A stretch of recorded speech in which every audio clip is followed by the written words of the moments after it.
नड्डा जी की चिट्ठी हमें आई कि ये गंभीर मामला है, जो वार्ड बंद है। महिला वार्ड की स्थिति बहुत भयावह है। दिक्कत होता है, एक तो ब्लड प्रॉब्लम हो जाता है, ब्लड चढ़ाना पड़ता है, और ब्लड चढ़ा करके डायलिसिस की व्यवस्था होती है, तो वो भी एक बड़ा बेसिक प्रॉब्लम है। डॉक्टर है ही नहीं, जिस पर मैंने लगातार हम चिट्ठी लिखे हैं। पिछले बार भी ये सवाल उठाया था। और बहुत सख्त अभाव है डॉक्टर का। आखिर ऐसा क्या हुआ जो अचानक से पूर्णिया सांसद पप्पू यादव प्रधानमंत्री नरेंद्र मोदी के सबसे करीबी मंत्री को चिट्ठी लिख डाले। नमस्कार, आप देख रहे हैं न्यूज़ 4 नेशन, आपके साथ मैं हूं राजनंदनी। बिहार में यूं तो हलचल काफी ज्यादा तेज है लालू प्रसाद यादव और उनके पूरे परिवार को लेकर के, लेकिन वहीं पर अभी खबर निकल करके सामने आ रही है जहां पर पूर्णिया सांसद पप्पू यादव, जो कि बेबाकी अंदाज से बोलने के लिए जाने जाते हैं, पप्पू यादव ने एक ऐसा बयान दिया है जिसके बाद राजनीतिक सरगर्मी जो है वो काफी ज्यादा तेज हो गई है। ठंड के महीने में भी तापमान जो है राजनीति का वो काफी ज्यादा बढ़ चुका है। ऐसा हम इसलिए कह रहे हैं क्योंकि पूर्णिया सांसद पप्पू यादव, जो कि विपक्ष में है, उन्होंने सत्ताधारी को लेकर के एक ऐसा बयान दिया है जो कि वाकई चौंका देने वाला है। दरअसल आपको बताएं तो पूर्णिया सांसद पप्पू यादव ने कहा है कि प्रधानमंत्री नरेंद्र मोदी के करीबी मंत्री जेपी नड्डा को उन्होंने पत्र लिख डाला है।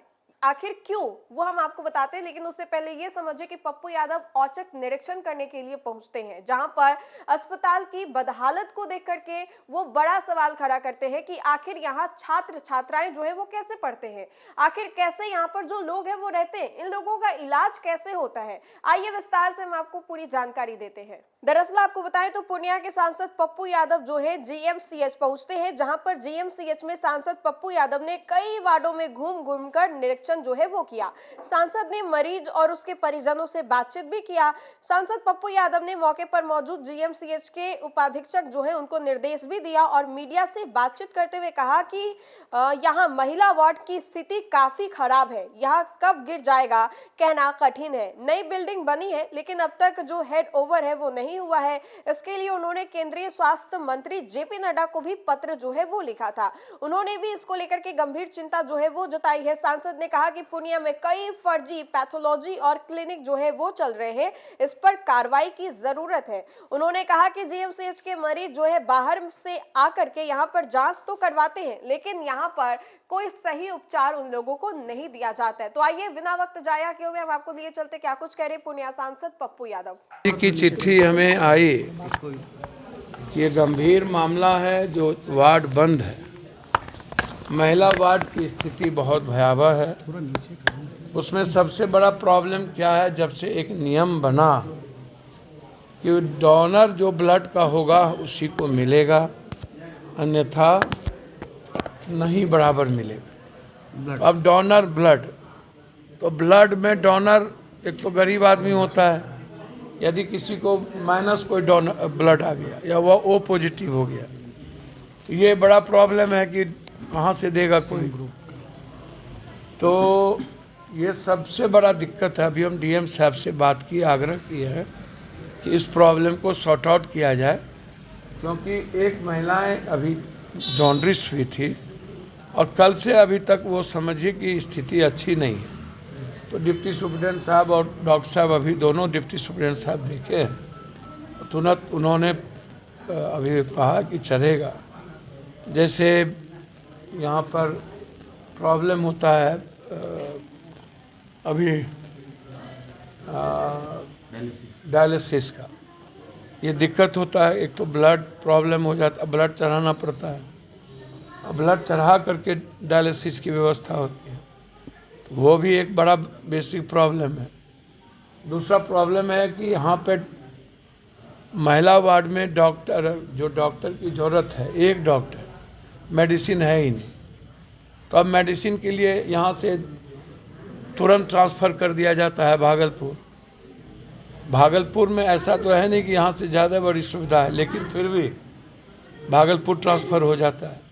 अब गरीब आदमी के पास यहाँ से आप एम्बुलेंस से तो भेज देंगे, लेकिन ट्रांसफ़र का क्या होगा, वहाँ जाके लोग कैसे जिए। एक तो ये बेसिक प्रॉब्लम है। बच्चा वार्ड के लिए मैंने पहले भी कहा था सुधार तो मैंने देखी, अभी यही चर्चा डिप्टी सुप्रीटेंडेंट साहब से हो रही, लेकिन अभी भी जांच जो है बाहर में 400, 450, 400, 500 रुपया, लगभग 480 रुपया ले लेता है। अभी 3-3% बाहर से जांच कराए। दवाई डिप्टी सुप्रीटेंडेंट साहब का कहना यहाँ उपलब्ध है, लेकिन अभी महिलाओं का कहना था कि दवाई हम 450-500 का बाहर से खरीद के लाते हैं। तो ये बेसिक प्रॉब्लम है। और ये वार्ड तो कब गिर जाएगा, स्थिति इतनी जर्जर है, तो समझिए कि नए वार्ड की सख्त आवश्यकता है। और मैं जो बराबर बेसिक जो जांच की बात उठाया हूँ, और हम आपको पहले भी कहे कि इस बार रेगुलेटरी बॉडी और अकाउंटेबिलिटी कौन तय करेगा 31 जनवरी के बाद, राष्ट्रपति अभिभाषण के बाद 28 तारीख के बाद मेरा यही सबसे पहला लड़ाई हो। तो स्थिति अच्छी नहीं है, यहाँ के जांच घर के लिए भी स्थिति अच्छी नहीं है।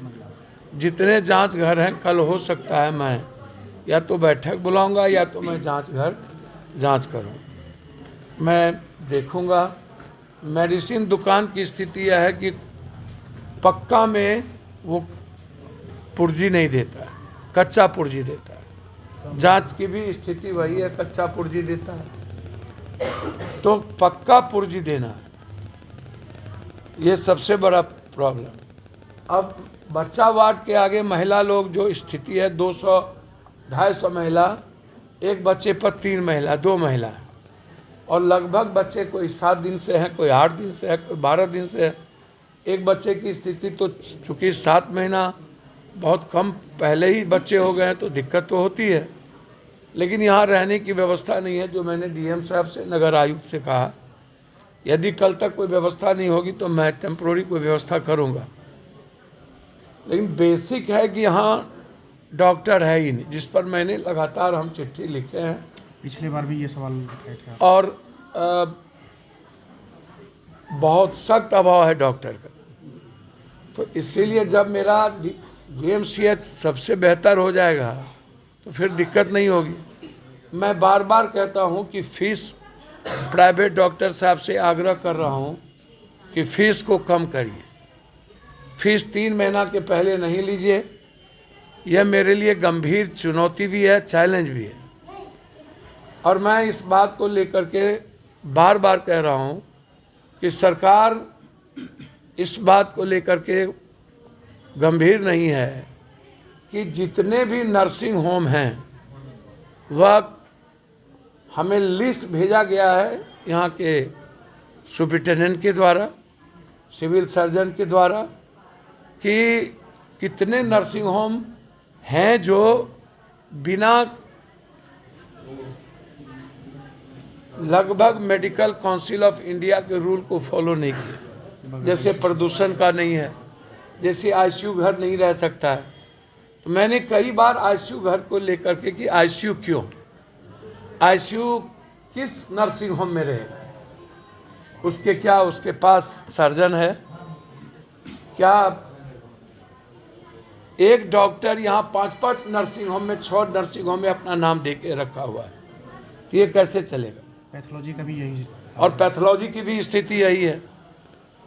तो हम, मेरे लिए पूर्णिया में सबसे बड़ा चैलेंज है 2 चीज। एक है मेडिकल सिस्टम और दूसरा है खाद, जिस पर मैं लगातार लगा हूँ किसानों को, और तीसरा है भ्रष्टाचार। ये मेरे लिए चैलेंज है। मैं आपको आश्वस्त करता हूँ कि मार्च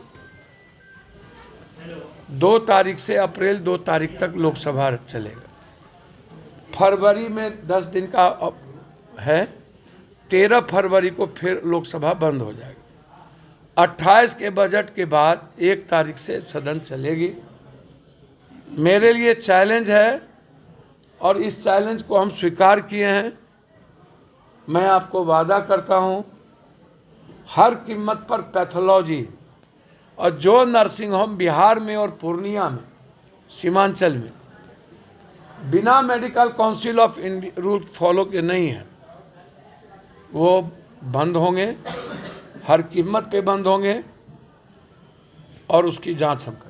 यहाँ पे बिल्डिंग को लेकर पिछले बार भी आप सवाल उठाए थे और अभी तक हैंड अभी नड्डा जी का चिट्ठी 2 दिन पहले हमको आया कि हम ये गंभीर मामला है पप्पू जी, और हमसे वो बात भी किए परसों कि हमने बिहार सरकार को अविलंब एक्शन लेने के लिए कहा है।